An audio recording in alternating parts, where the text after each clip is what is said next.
네, 시장이 여전히 뭐 관세 영향권에 있는 흐름들이고요. 또 여러 정책적인 변화들이 있고 또 경기 상황들도 체크할 게 많습니다.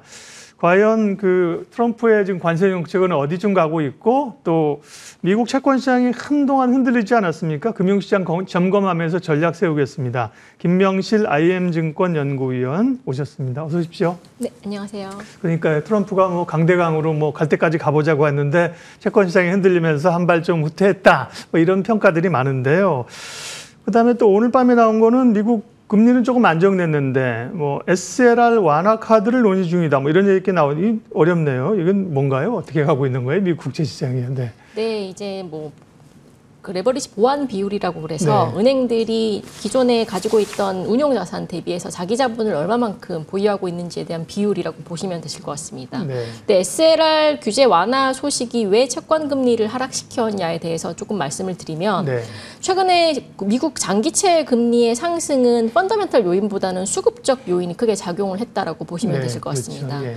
뭐 일간에서 들려오는 중국의 국채 매도 가능성도 제기되고 있고 그리고 일부 헤지펀드의 스왑 베이시스 관련된 매도 물량들이 출회가 되면서 미국 장기채 금리를 급등시켰는데 그럼 결국에 트럼프는 수급 관련된 불확실성을 해소시켜 준다면 미국 국채 시장은 다시 안정될 수 있다라는 생각들을 가지고 있는 것 같고 그 중에 하나의 대안으로는 SLR 규제 완화, 부차적으로는 바이백 움직임이라고 보시면 되실 것 같습니다. 우선 SLR 규제 완화는 SLR 비율을 먼저 말씀을 드리면 SLR 비율은 분모는 대출과 채권 그리고 이제 지급준비율이라고 보시면 되실 것 같고 네. 분자는 은행들의 자기 자본입니다. 그동안 은행들은 이 비율을 맞추기 위해서 상대적으로 분모의 채권 투자에 상대적으로 소극적으로 매매를 해올 수밖에 없습니다. 예. 보다 엄격한 규제 비율이 적용되면서 은행들이 채권을 살려면 자기 자본, 분자를 더 높여야 되기 때문에 채권 투자에 소극적이었다면 이 비율을 완화시키게 된다면 은행들이 조금 더 이전 대비해서는 적극적으로 채권 매수에 나설 수 있는 여력이 생긴다라고 보시면 되실 것 같습니다. 네. 두 번째로 바이백은 결론적으로는 재무부가 시중에 풀려있는 미국 국채를 다시 사주겠다라는 논의고요. 그러면 이제 공급 관련된 불확실성이 큰 상황, 수요 관련된 불확실성이 큰 상황에서 재무부가 미국 국채 발행을 줄이고 그리고 대신에 수요 측면에서는 시중에 있는 국채를 사주고 그리고 해외 자본들의 중국 국채 매도에 대응해서 미국 국내 은행들이 미국 채권들을 사준다면 이런 부분들은 수급 관련된 불확실성을 해소시키면서 미국 국채 금리의 하락 압력으로 작용을 할 수 있다라는 논리라고 보시면 될 것 같습니다. 네. 결국은 트럼프가 금리를 좀 떨어뜨리고 싶어 하는 거 아니에요. 그래서 이제 규제를 풀어주면서 미국 은행들이 채권을 사게 하려고 했던 건데 그런 막힌 혀를 지금 뚫어주려고 그런 조치들 하고 있다는 거군요. 네. 그리고 시장에서 주목하고 있는 게 워낙 뭐 정체 상태로 답답하니까 간밤에는 뭐 이제 관세 관련된 얘기도 조금 잦아들어서 제롬 파월 의장이 이제 우리 시간으로 내일 새벽에 연설을 하는 것 같은데요. 기존에 지금 연준 위원들 몇 명은 필요하면 뭐 좀 나서겠다는 뉘앙스를 줬는데 사실 파월이 어떤 생각을 하고 있는지가 중요한 거잖아요. 혹시 뭐 좀 예측되는 생각이 있으세요? 어떤 얘기할지? 파월 의장의 이제 스탠스도 네. 중요한데 네. 최근에 이제 트럼프 행정부의 파월 의장 관련된 발언들을 보면 파월 의장이 임기 전에 후보자를 먼저 선출을 하겠다라는 일종의 그림자 연준의 가능성들을 시사했습니다. 예. 결국에는 파월 의장이 트럼프 정부가 원하는 것처럼 통화 완화 정책을 적극적으로 추진하지 않는다라면 우리는 그 대안책을 가지고 있다라는 걸 시장에 자기 후보를 임명해서 좀 힘을 빼겠다 이런 거군요. 맞습니다. 일단은 플랜 B는 마련된 상황인데 네. 그럼 파월 의장이 최근의 관세 변화에 대해서 어떤 식으로 해석을 풀어갈지 부분들은 일단 인플레이션 스파크에 대한 연준의 우려감들은 여전히 발동을 할 수밖에 없을 것 같습니다.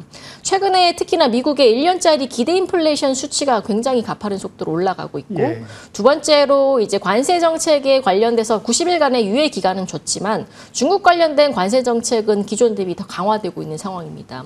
그러면 이제 결국 미국 기업단에서의 코스트 부담은 즉각적으로 미국의 생산자 물가 상승으로 연결될 수밖에 없을 것 같고요. 그래서 이런 부분들을 우려했을 때 파월이 지금 상황에서 적극적으로 통화 정책 스탠스를 조금 완화적으로 제시를 하겠다라는 가능성들은 저는 굉장히 낮지 않을까라고는 보고 있습니다. 결국에 올해 1, 2, 3월 해서 미국의 소프트 데이터들이 많이 둔화가 됐는데 파월 의장은 4월, 5월, 6월 관세 정책의 효과가 영향이 가져다주는 하드 데이터의 부진이 확인되어야지 실질적인 움직임들을 강행할 수 있을 것 같고요. 결국에 고용이랑 소비, 투자 관련된 지표들의 둔화 징후가 발생한 이후에 차후적으로 파월 의장의 움직임이 변화될 수 있을 것으로 보고 있습니다. 네. 워낙 시장이 좀 기대할 수 있는 이슈가 없어서요. 저도 이제 오프닝하면서 파월이 무슨 얘기할까 두고 봅시다 그랬는데 기대를 좀 내려놔야겠네요. 파월 입장에서 사실 뭐 트럼프가 저렇게 막 관세 칼춤을 쓰고 휘두르고 있는데 사고 친 거 가서 뭐 자기가 뭐 도와주려고 하지는 않을 것 같네요. 좀 두고 보겠다는 얘기고. 그러면 이제 연준 관련해서는 금리 경로만 하나 좀 여쭤보고요. 지금 5월, 6월 FOMC가 있는데 그러면 시장 기대는 5월, 6월쯤 한번 내려줄 걸로 보는데 위원님 생각은 연준의 금리나 시점이나 올해 횟수를 어느 정도로 보세요? 올해 횟수는 2회 그대로 연준의 이제 포워드 가이던스에서 나타난 것처럼 유효한다라고 생각을 하고 있는데 문제는 이제 첫 인하 시점이 되겠죠. 뭐 사실상 이제 5월달 인하는 저는 조금 무리라고 생각을 하고 있고 앞서 말씀드린 것처럼 하드 데이터가 본격적으로 빠지는 시기가 4월, 5월 정도에 확인이 될 거고 그게 확인한 다음 6월 정도가 합리적인 선에서의 첫 인하 시점이 아닐까라고 보고 있습니다. 네. 우리 시장 당면한 얘기를 좀 하도록 하겠습니다. 내일 금통위가 있잖아요. 최근에 사실은 우리 한은이 꽤 적극적으로 공격적이라는 표현은 거죠. 적극적으로 금리를 내렸는데 이번 금통위에서는 대체로 동결 전망이 우세하고 일부 외국계 JP모건에서는 인하 전망도 있군요. 이번 회의 아니면 또 추가적으로 한은이 좀 쓸 수 있는 시기나 스탠스는 어느 정도로 보세요? 네. 네, 사실상 이제 트럼프의 상호 관세 정책과 관련된 불확실성이 계속되다 보니까 채권 시장에서도 뭐 잘못하면 4월달 조기 인하도 가능할 수 있겠다라는 시각들이 나왔었습니다. 왜 기존의 4월달 인하에 대한 시각이 굉장히 낮았냐면 2월달 금통위, 직전 금통위에서 3개월 포워드 가이던스에서 인하에 대한 전망표가 한 차례도 등장하지 못했었습니다. 그러다 보니까 시장은 뭐 4월보다는 5월 정도가 금리 인하가 합리적이지 않을까라고 봤었는데 당시 상황과 지금의 상황을 비교해보면 상당 부분 펀더멘털 단에서 달라진 점이 굉장히 많습니다. 대표적인 건 관세 정책일 것 같고 두 번째로는 한은이 2월달 금통위에서 금리를 내리면서 올해 국내 성장률 전망치를 1.5%로 기존 1.9%에서 하향 조정했습니다. 근데 그 이후에 이제 국내 기관들과 글로벌 외신에서 나온 성장률 전망치는 뭐 극단적으로는 JP모건에서 올해 0.8% 전망을 하고 있고요. 최근에 바클레이즈도 1.1% 초반대 전망을 하다가 단기간 내 추가적으로 대폭 하향 조정을 하겠다라고 예고한 바 있습니다. 그래서 펀더멘털 환경도 역시나 이전 2월달 금통위 대비 급격하게 나빠지고 있는 부분들을 고려했을 때는 합리적으로 4월달 금리 인하로 앞당길 수 있겠다라는 기대감들이 커졌다는 거죠. 실제로 국고채 3년 채권금리도 기준금리 2.75%를 한 30bp 정도 하회하면서 굉장히 낮은 수준으로 금리 인하에 베팅을 하고 있는 상황이라고 보시면 되실 것 같습니다. 다만 한 가지 걸림돌은 환율입니다. 뭐 당시와 지금을 비교를 해보면 환율이 뭐 직전에 1,480원대까지 올라왔던 부분들도 있고 뭐 환율의 변동성이 올해 1월달 대비해서는 축소가 됐지만 여전히 관세에 관련된 불확실성 고려한다면 환율에 대한 변동성이 재확대될 우려감들도 한은의 걸림돌로 작용할 수 있을 것 같고요. 뭐 다만 그때와 달라진 점을 찾아보자면 달러 인덱스의 추이 자체가 그때는 상승 쪽으로 갔다면 지금은 하락 쪽으로 방향을 틀었다라는 점입니다. 그래서 이번에 한국은행이 환율에 좀 더 포커스를 맞출 건지 아니면 경기에 포커스를 맞출 건지에 따라서 뭐 조기 금리나 여부가 결정될 수 있을 것 같은데 뭐 저는 지금까지 하는 스탠스로 봤을 때는 4월보다는 5월달 인하 쪽으로 가는 게 맞지 않을까라고는 보고 있습니다. 네. 금리, 환율, 뭐 성장률 이런 것들이 거시경제가 다 맞물려 있고 한 방향으로 가지 않아서 이제 해석하기가 굉장히 어려운 건데요. 그러면 지금 말씀하신 것처럼 성장률 전망치는 계속 낮아지는 상황이고 다만 우리는 대선이 있습니다. 6월이고 대선 이후에 어쨌든 간에 경기 부양을 좀 하려고 하지 않겠습니까? 그렇게 될 경우에는 성장률 방어를 좀 할 수도 있을 것 같은데요.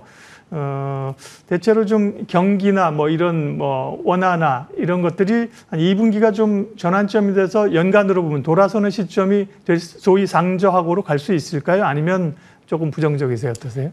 결론적으로 말씀드리면 저는 조금 더 부정적으로 네. 보고 있습니다.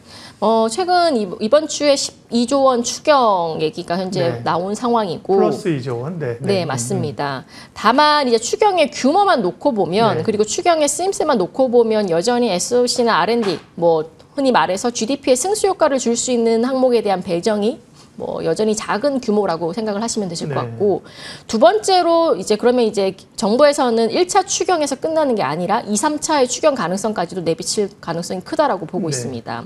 다만 지금 아시다시피 6월달 조기 대선을 앞두고 제가 생각하는 시나리오는 일단 여당의 입장에서는 조기 대선 전에 2차, 3차에 조금 대폭적인 추경을 하고 싶어하는 니즈가 크다라고 생각을 하고 있고요.